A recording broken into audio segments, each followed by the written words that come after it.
I'm Commander Shepard, and this is my favorite review on the Citadel. Whether you're new or old to the series, there's seldom a bad time to get into this sci-fi space drama. As a brief intro if you're new, you play as Commander Shepard in an interstellar, third-person action RPG. Shepard is a badass human space cop that plays by their own rules and makes everyone else like those rules. At least that's one way you can play. If you're new to the channel, like always, we'll cover what's good, what's bad, and come to a consensus, then sprinkle a little discussion on top. Please don't forget to hit those like and subscribe buttons, and leave a comment if you like the video.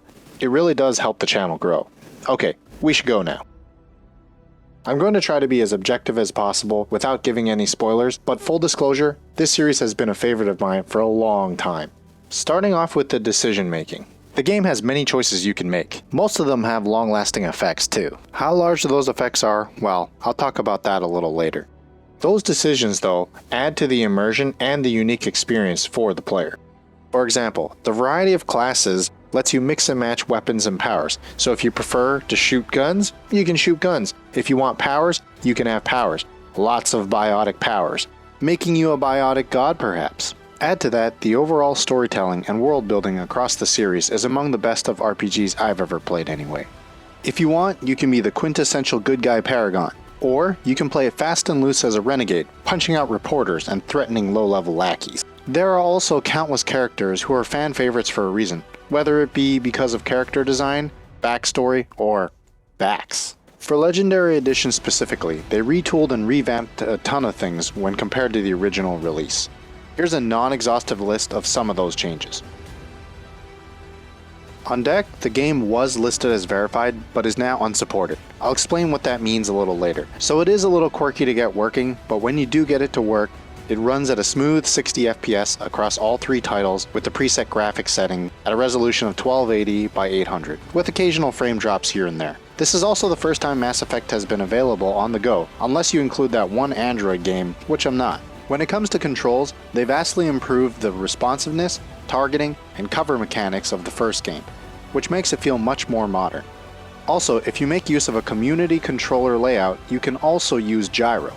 Additionally, as was the case with the original trilogy on PC, you can carry your save game through each game as you complete the previous game. In terms of content, they've included all of the previously released DLC for each of the entries, so you'll be spending a lot of time in the game, easily 60 plus hours of stuff to do. Okay, let's get to the bad stuff.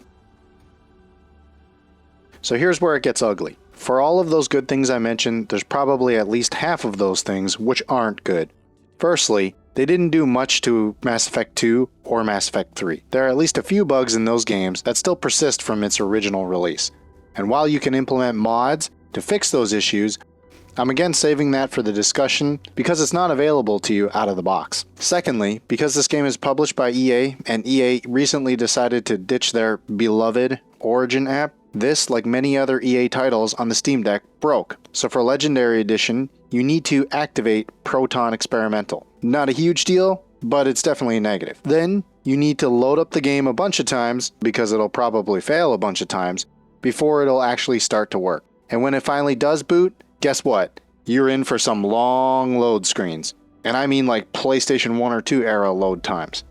Fortunately, after that splash screen and you've loaded up the specific Mass Effect 1, 2, or 3, the load screens are a little more tolerable. So in the last section I also mentioned this edition comes with all the DLC. There's one exception to that technically, and it is one that irks me quite a bit. That's the exclusion of multiplayer from Mass Effect 3. While I don't think its exclusion alone should be any reason why a person skips the Legendary Edition, I personally had so much fun and played countless hours with my friends way back when it was originally released. So it feels just a bit lazy not including it. Are you telling me they couldn't have just upscaled the textures and then repackaged it? They could probably have even used the same servers and everything. Let's talk about the narrative for a second.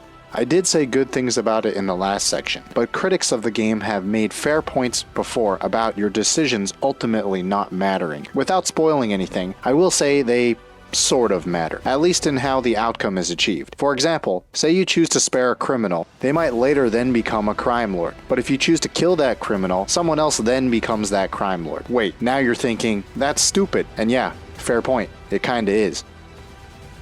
The last negative I'll mention is the controls. Wait a second, didn't you just say the controls were vastly improved? I did say that. Give me a second to explain. What's negative is that it isn't a streamlined experience across all of the titles.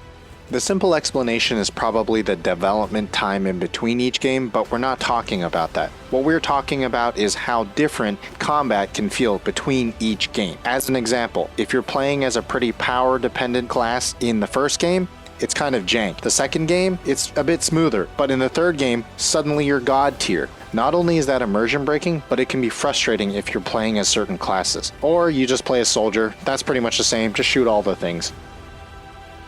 Here we are at the ending. It's RGB colored. Okay, I said no spoilers.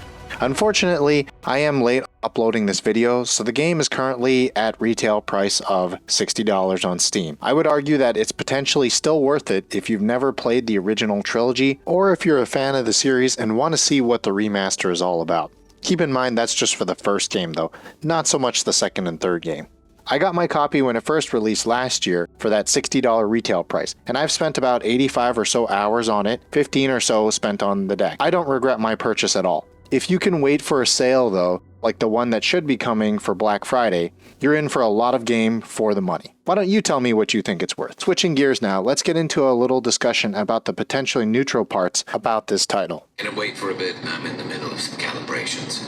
I left this to the discussion because mods are positive overall for the gaming community, but a little complicated to get working on deck. I cheated to get them to work by first installing them on my desktop PC, then copying the files over to my deck. It's less than ideal for sure, but if you're willing to do the extra work, it really does feel like a true remaster, not just of the first game. This is because mods can address many of the criticisms I mentioned by altering those irrelevant decisions, adding new combat features, and of course fixing those nasty bugs. Yes, this is technically cheating since this is not the experience that you get when you first buy the game, but I wanted to let you know that this type of super unique experience is available to you. Be sure to watch out for those spoilers though, and if you want a list of mods that I would recommend without the spoilers, leave me a comment below. And that wraps it up for another quick review. Please be sure to hit those like and subscribe buttons on your way out. See you next time for more games, gadgets, and gear.